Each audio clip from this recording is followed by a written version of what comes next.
If you asked my mom about my independence, she'll sigh. Miles was born that way. Her poetry for he didn't need much. Ask about my brother Logan, and she'll glow, he's special, code for. The sun rearranged itself to suit his schedule. In our house, love wasn't scarce, just distributed like Wi-Fi. Logan got 5 bars. I buffered. Cedar Rapids. Cul-de-sac, 2 maples, a basketball hoop that leaned from years of arguments. Dad, Rick, sold insurance. Mom, Janet, stacked coupons. Logan collected trophies with generous definitions. I collected tools, Allen keys, a torque wrench, and a milk crate of screws. Favoritism didn't arrive as a speech. It lived in our mornings. Logan got marshmallow cereal. I got heart-healthy gravel. If he was late, Mom wrote a dentist note from the fiction section. If I was late, set your alarm earlier, Miles. The world won't accommodate you. The fridge magnets once spelled, work hard. After the dog chewed the D, it read, work hard. It wasn't that they didn't love me. They just watched Logan in HD and me on a fuzzy channel. If we argued, Mom's verdict came pre-printed. Miles, don't be dramatic. Logan didn't mean it. He could not mean a lot. Forgetting my birthday, borrowing my headphones, telling my crush I cried during a Pixar movie. If a lamp can jump on a letter and change a life, I'm allowed feelings. So I found a universe that made sense. Bikes. They're honest. If something wobbles, you can find the reason. After school, I worked at Spokes and Jokes, a shop run by a retired stand-up who tuned derailleurs like a surgeon. I swept floors, patched tubes, learned the sound of trouble. At home, categories blurred. When Logan clipped my bars, as a joke, and I shaved skin off my knee, Mom's gauze came with, it's just a scratch. When his elbow met my ribs, same line, same shrug. I made the honor roll, Dad said. Proud of you, champ. The way he praised the dog for sitting. Logan made JV basketball.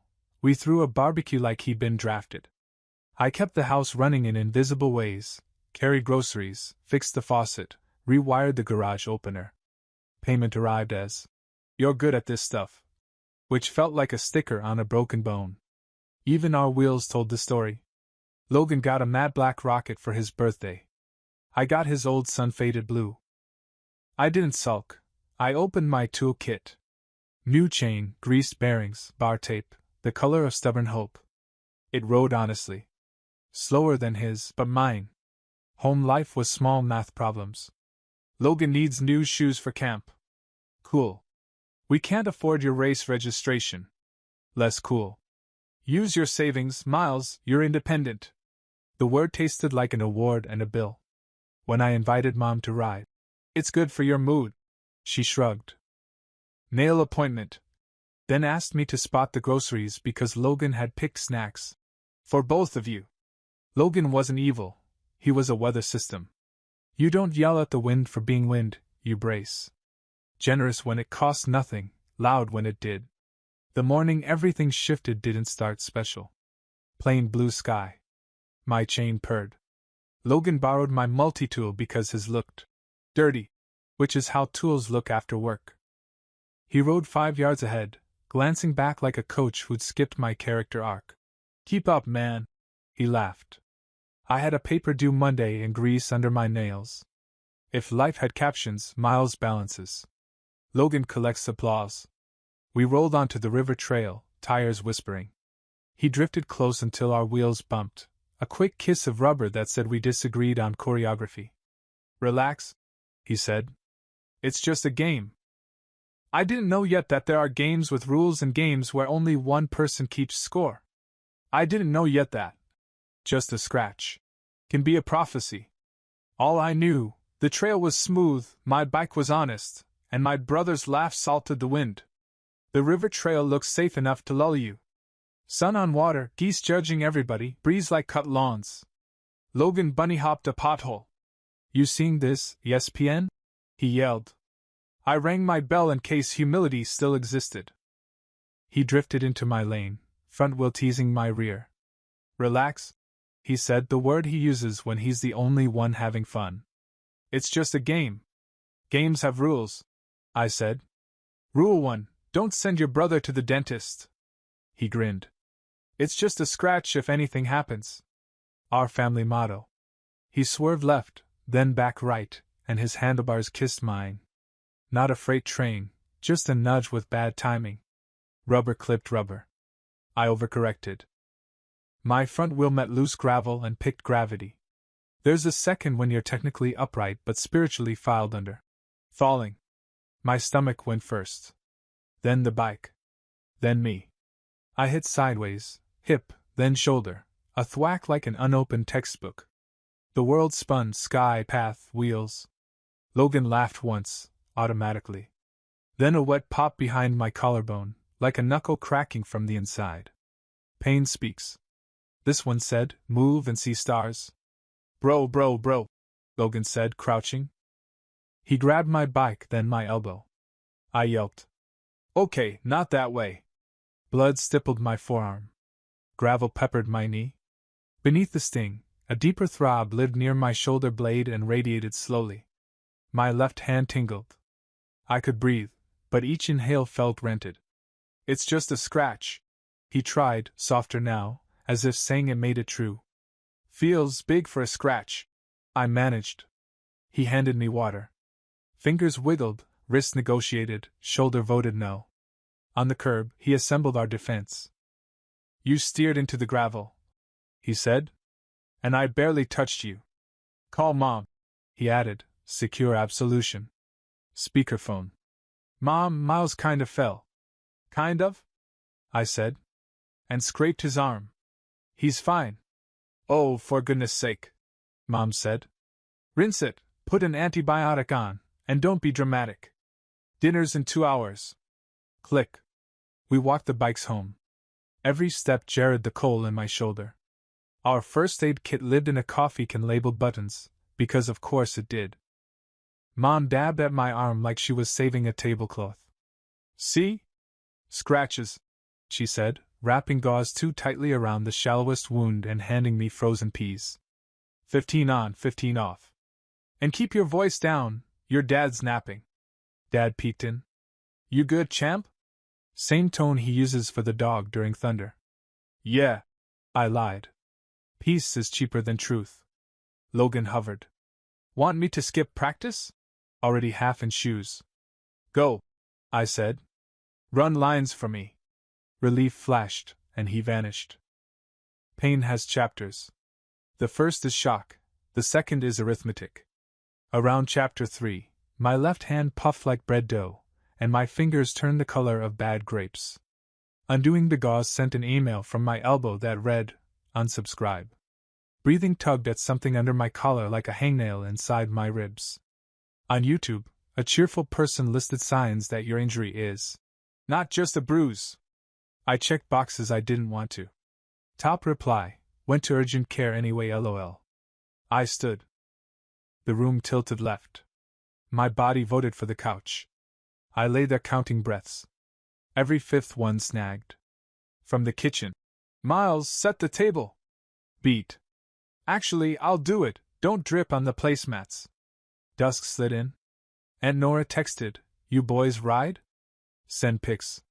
I replied with my knees abstract art. She shot back 3 sirens and call me if you feel weird.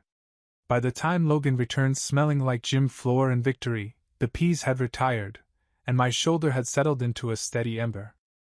I fell asleep to the metronome of air in, air out. I woke at 3 a.m., with my hand buzzing like a phone on silent and a stitch under my clavicle when I breathed, as if someone had installed a zipper and forgot to oil it. Morning would decide whether we'd been smart or cheap about pain. Morning tells the truth even when nobody asks. Morning told the truth. I tried to sit up, and my shoulder felt for immediate leave. My left hand looked like it had slept in a beehive. My fingers were puffy and vaguely purple. Each breath snagged under my collarbone. Mom tapped my door with a spoon. Up. Your dad wants the lawn mowed. I can't lift my arm. She scanned the scratches and nodded like a judge in a boring talent show. It's bruising. Ice and ibuprofen. Don't be dramatic. From the hall, Dad. You still have your legs, champ. I texted Aunt Nora a selfie. She replied. Car. 10 minutes later, her hybrid hummed in the driveway. She looked me over, hand, shoulder, the wince I couldn't hide. Hospital, she said. Now. Mom met us with a dish towel and a budget lecture. Urgent care charges extra on Sundays. We'll see after lunch. Janet, Nora said. If he were the dog, you'd be at the vet already. That landed. Mom sighed. Fine. But we're not missing Logan's scrimmage.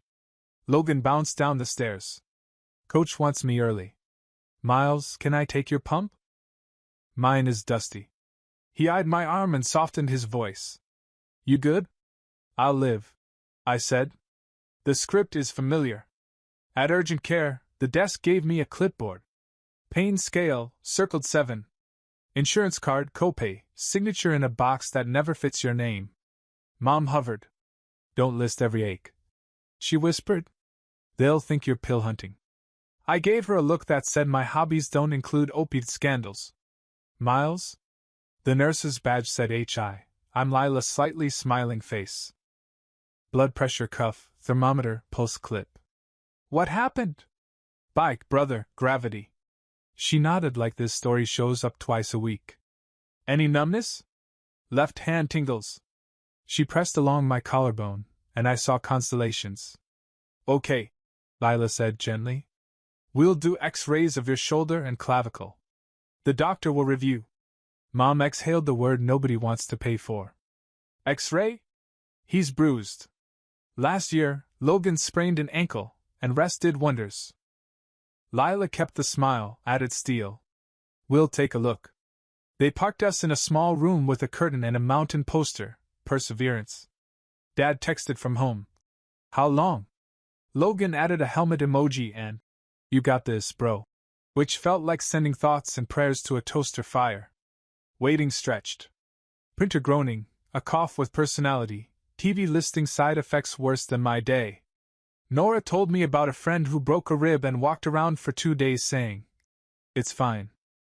She patted my shoe. Men, she said.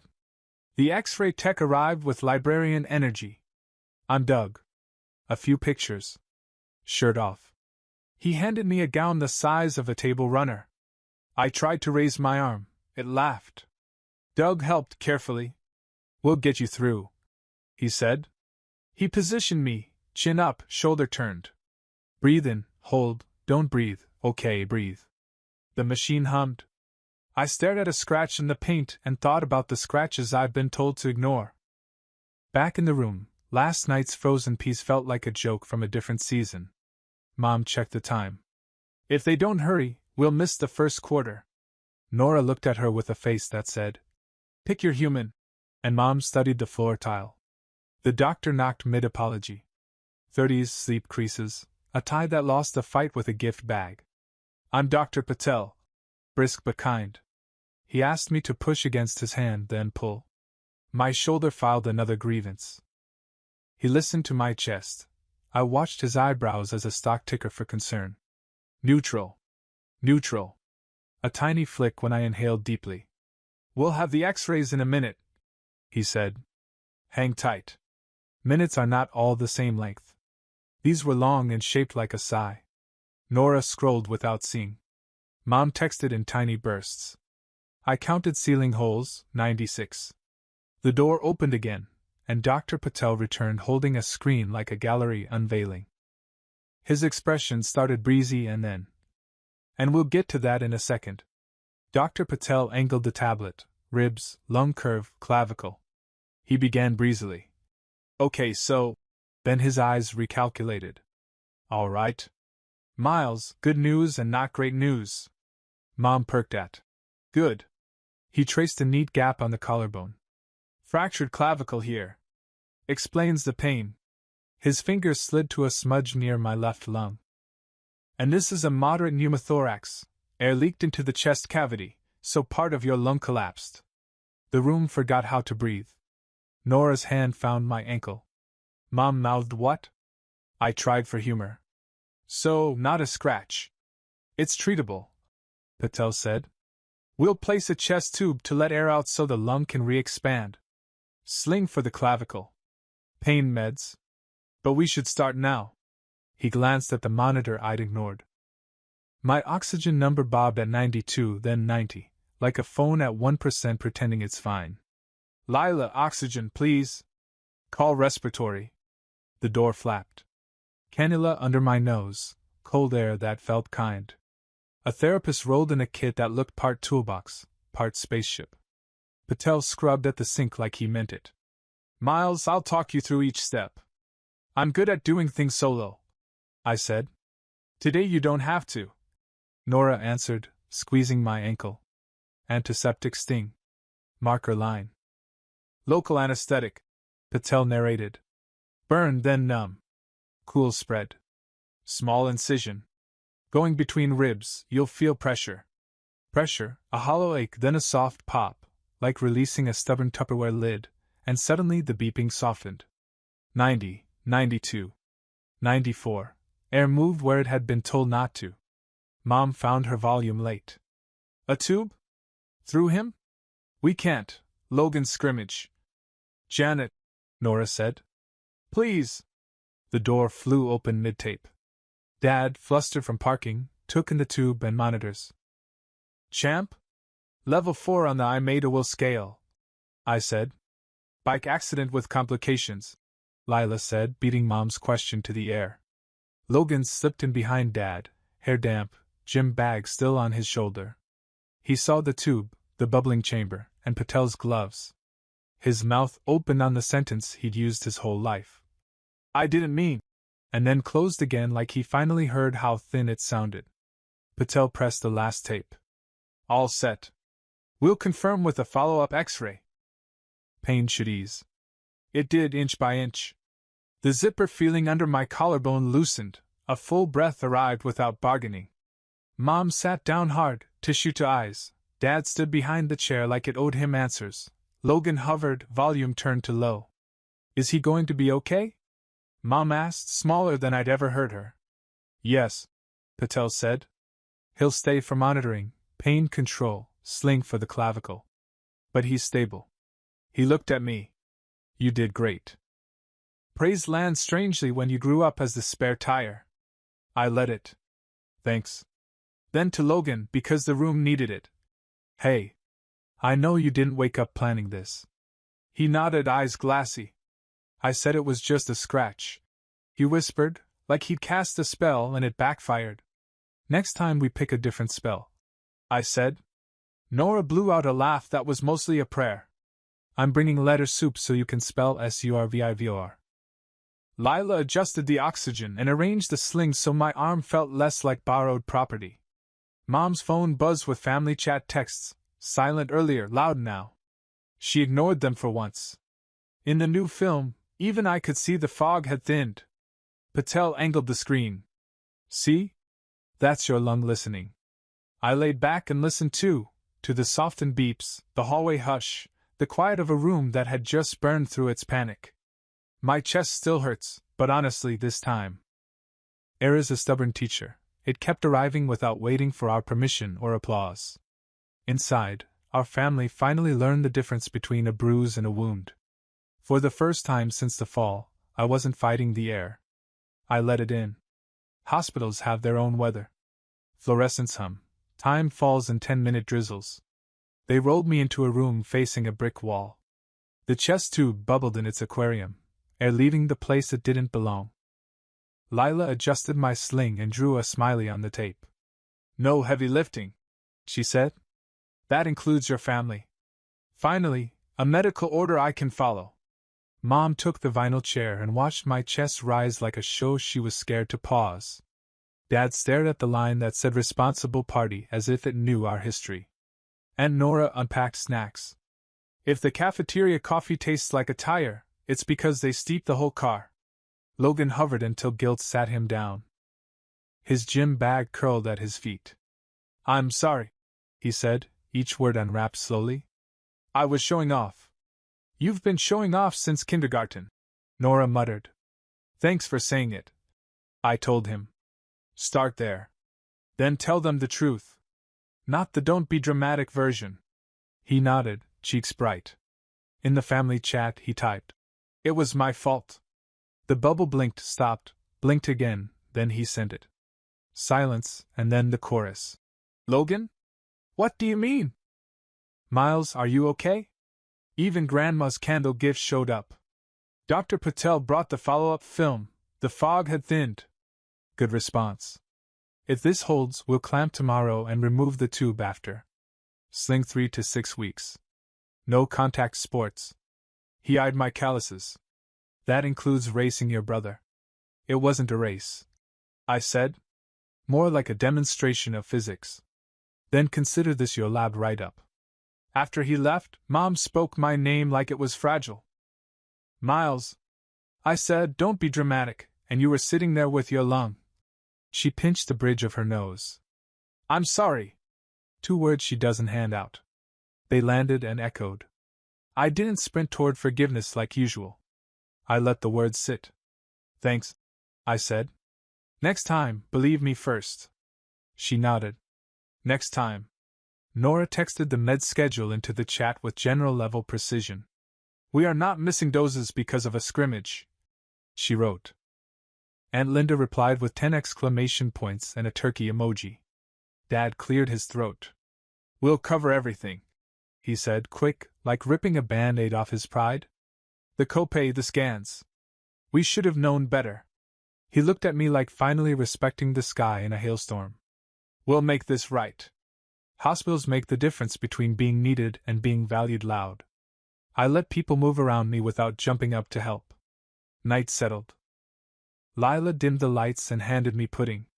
"On a scale of 1 to hospital," she said. We both made the same face.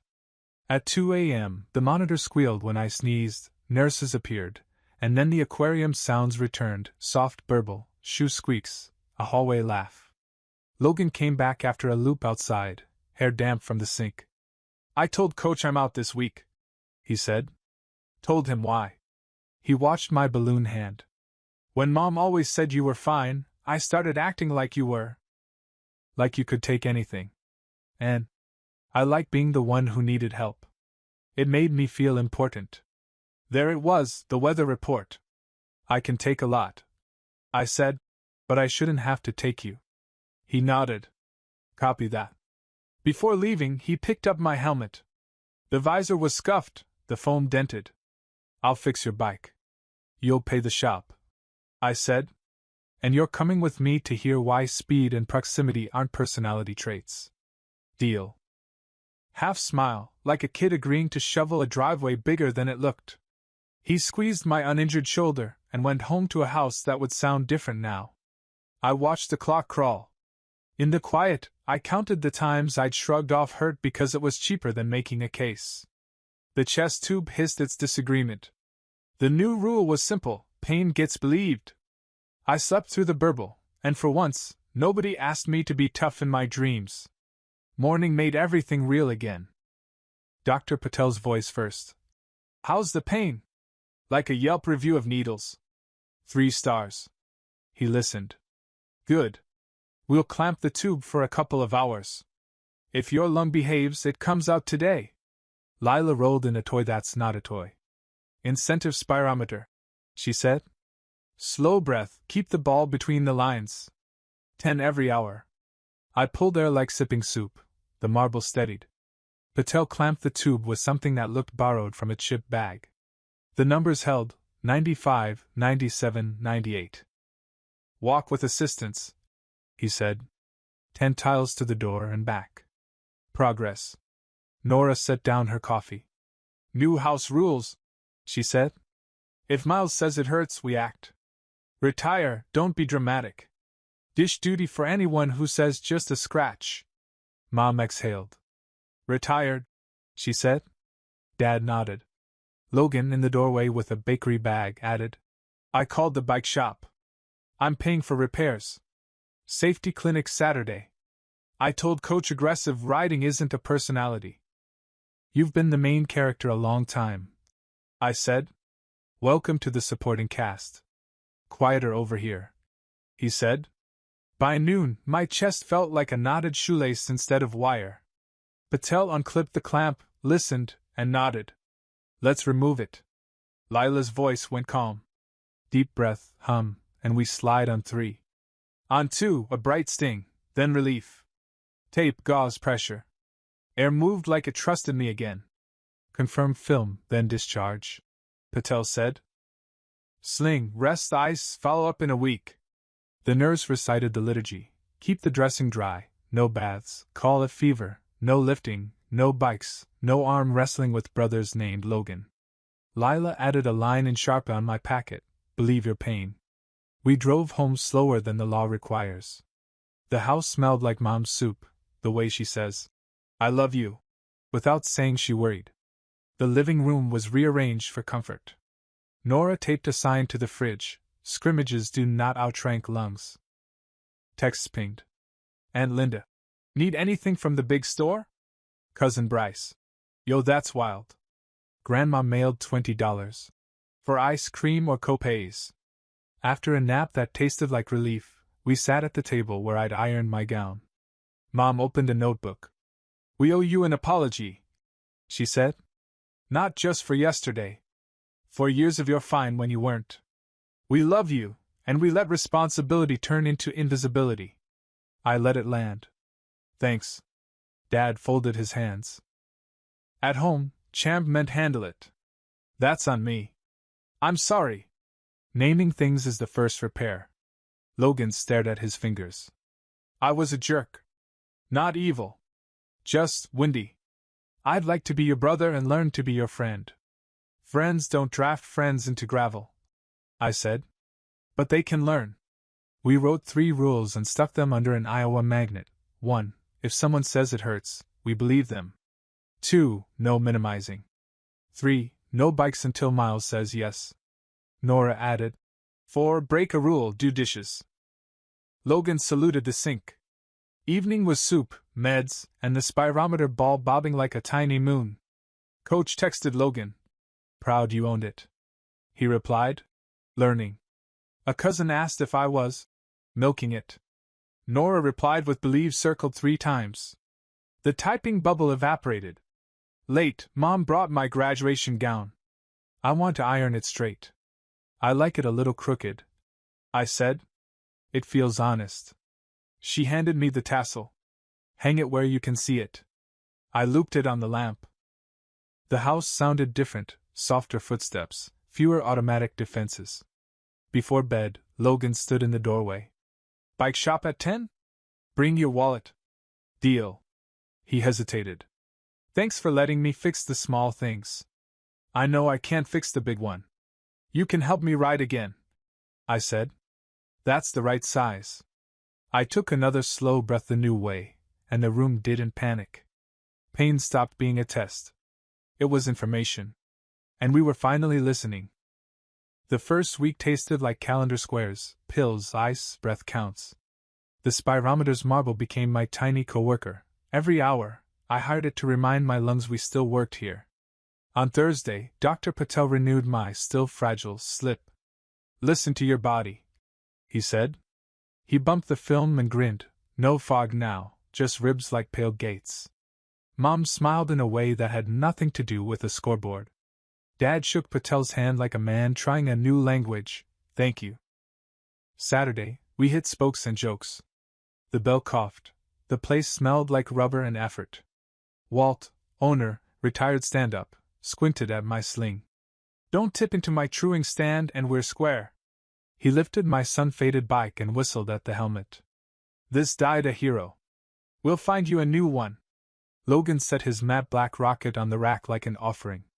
I need spacers, he told Walt. A bell. And, maybe an adult. He slid his card over before I could speak. Walt glanced at me. I nodded. Safety clinic at noon, he said. You're both staying. 6 kids came, 2 dads who paid with advice, and an aunt who wrote everything down like an exam. Walt held up a pool noodle. Car gives you 3 feet.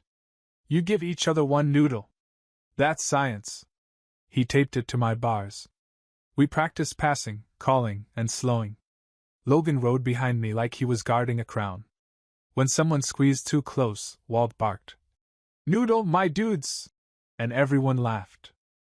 During the break, Logan faced the small crowd. "I pushed my brother's bar last week," he said. "Thought I was being funny. He ended up with a tube in his chest." A murmur. "I was wrong. He didn't glaze it with, but or. Just." He let the sentence work. Walt clapped once. "Best lesson today." At the counter, Walt bagged a helmet, bell, and a bright yellow mirror. "You're done being invisible out there," he told me. To Logan. "And you're done pretending you're ESPN." Bill paid. Receipt signed. Debt named. Home shifted in smaller, better ways. The cereal rotation stopped being a referendum. We both got marshmallows on Saturdays. The fridge now read, "Listen first." Mom called before deciding which bill to punt, not after. Dad stopped, champ, ing me, and started using my name the way I use torque, precise. Logan found the laundry and a sink. He installed himself as the runner for batteries at 9 p.m. The house got lighter by ounces, not miracles. Sunday dinner pressed old patterns like fossil leaves. Aunt Linda started, "Boys will be boys," and Mom held up a hand. "Not in this house," she said. "We don't minimize here." The table inhaled. Grandma elbowed Aunt Linda and passed me an extra roll as if to say I'd fought a war and won bread. That night, Logan knocked, holding 2 rolls of bar tape. "Stubborn hope green, or I will not be minimized orange." "Orange," I said. He rapped carefully, tongue out like when we built Lego cities that always needed a fire station. When he finished, he studied it. "I like being the emergency," he said. "Everyone jumped when I fell. I didn't see that I kept tripping people to check." "That's a lot for a Saturday," I said. "Keep some for Monday." He laughed. "Deal." He eyed my sling. "You riding again?" "Soon," I said. "But not to prove anything to you." He nodded. "To prove it to you." The house clicked down to night sounds, ice machine, far off train. I set the orange bell by my keys and the new helmet by the door. Payne stopped auditioning for the lead role and took the supporting part. Before sleep, I opened the family chat. I pinned Nora's rules and typed a new one: believe then ask questions. Logan liked it first. Mom pinned it for real. It felt like replacing a wobbly chair leg I'd balanced on for years. Next week would still have bills and laundry, but the weather at home had changed. Even at rest I could feel it, air showing up steady as a promise. A week later, we rolled to the river trail. New helmet snug, orange bell bright. Logan kept a full bike length, calling, "Passing, left!" like a vow. Mom and Nora waved from the bridge, 2 spotters who finally watched me, not my shadow. "Good?" Logan asked. "I will be," I said. "And if I'm not, you'll listen." I rang the bell once, clear, not dramatic, just true, and set the pace. This time, everyone followed.